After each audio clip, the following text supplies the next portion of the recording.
Seberapa besar Pi Network akan berhasil? Silakan dipahami penjelasan dari admin ini, dan berikan komentarnya. Banyak pihak meragukan proyek Pi Network, meragukan jumlah 100 miliar supply coin bisa bernilai tinggi biarpun Pi Network sudah menerapkan sistem lock-up hingga 3 tahun. Padahal lock-up Pi berbeda dengan lock-up cryptocurrency lain di exchange.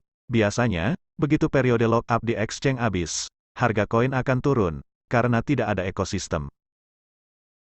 Pemegang koin rata-rata akan melepas koin mereka demi menukar ke uang fiat untuk memenuhi kebutuhannya. Lalu pemegang koin pun semakin sedikit karena setelah koinnya habis mereka meninggalkan koin tersebut.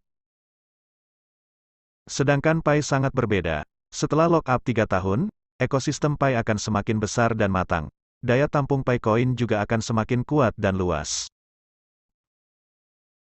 Jika Pi Coin telah terbentuk kebiasaan barter di ekosistem, dengan sendirinya akan bisa bebas ditukar dengan mata uang global lainnya, dan semua orang akan menyimpan Pi Coin mereka.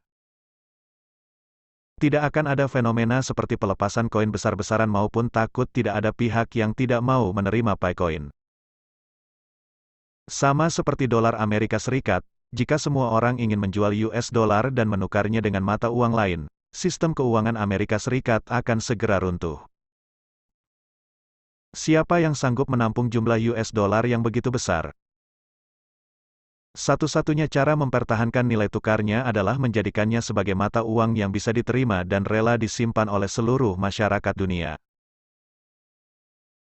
Karena setiap saat bisa sebagai alat pembayaran dan setiap saat bisa ditukar ke mata uang lain. Dan karena itulah menukar US dollar ke mata uang lain otomatis menjadi tidak perlu lagi. Jadikanlah barter barang atau jasa sebagai tujuan utama pionir, dan bukan menjadikan exchange sebagai tujuan utama. Jika para pionir ingin mewujudkan nilai satu Pi Coin $1.000 bahkan $100.000 harus melalui sistem barter. Sistem barter akan membuat permintaan Pi Coin tidak habis-habisnya, dan ketika spekulasi menjadi tujuan utama para pionir, nasib Pi Coin pasti akan segera berakhir. Tujuan Nicholas, bukan untuk menciptakan Bitcoin kedua. Jika tujuannya seperti Bitcoin, core team sudah panen jauh-jauh hari. Jika hanya ingin menjadi Bitcoin kedua, Pi Network hari ini seharusnya sudah menjadi proyek gagal.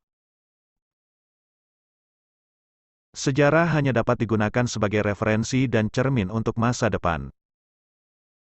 Bercermin dari sejarah, tahu mana jalan yang seharusnya diambil, baru bisa memecahkan rekod yang pernah dicapai pada masa lalu. Pi Network dibuat bukanlah mengulangi masa lalu, tetapi untuk masa depan. Jangan bandingkan Bitcoin dan Ethereum dengan Pi Coin. Suatu saat, Anda akan menyadari bahwa mereka hanyalah gelombang depan, dan gelombang belakang, Pi Coin, jauh lebih kuat. Yang paling penting adalah memahami sistem Pi Network. Orang yang tidak mengerti akan bingung sepanjang hari. Kenapa belum KYC? Kenapa Pi Coin belum bisa dijual? Berapa harga per satu Pi Coin? Orang yang mengerti tidak akan mempertanyakan itu, mereka juga tidak perlu dimotivasi. Motivasi hanya untuk mereka yang tidak mengerti Pi Network. Hanya dengan visi jangka panjang, Anda dapat melangkah lebih jauh, yang depan hanyalah keuntungan kecil, motivasi terlalu banyak juga bisa membuat Anda frustasi. Karena kenyataannya memang belum KYC massal dan memang Pi Coin masih belum bisa dijual. Tujuan motivasi hanya untuk sementara, dan kepercayaan serta pemahaman hakiki baru bisa bertahan lama. Pi Network mau lakukan apa saja Anda tidak mengerti dan dengan dasar apa Anda mau jual Pi Anda. Pionir yang setiap hari hanya tahu tanya dan tanya sendiri, siapapun tidak tahu, mencari uang dan klik petir terus oleh orang lain. Orang macam ini apa benar bisa mendapatkan uang? Uang itu apa saja tidak paham, setiap hari berpikir untuk menjadi kaya mendadak. Siapa yang tidak ingin menjadi kaya?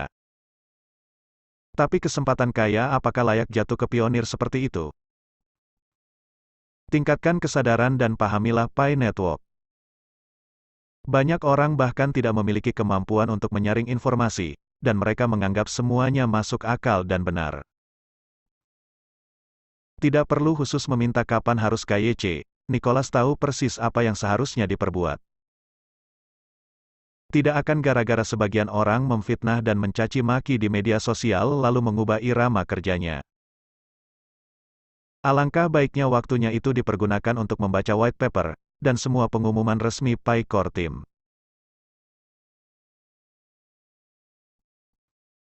Pi Network tidak menipu 1 sen pun dari para pionir. Pi Core Team telah habiskan begitu banyak waktu dan biaya untuk proyek ini, mengajak dan memberi kita harapan untuk menjadi kaya apabila proyek ini kelak berhasil.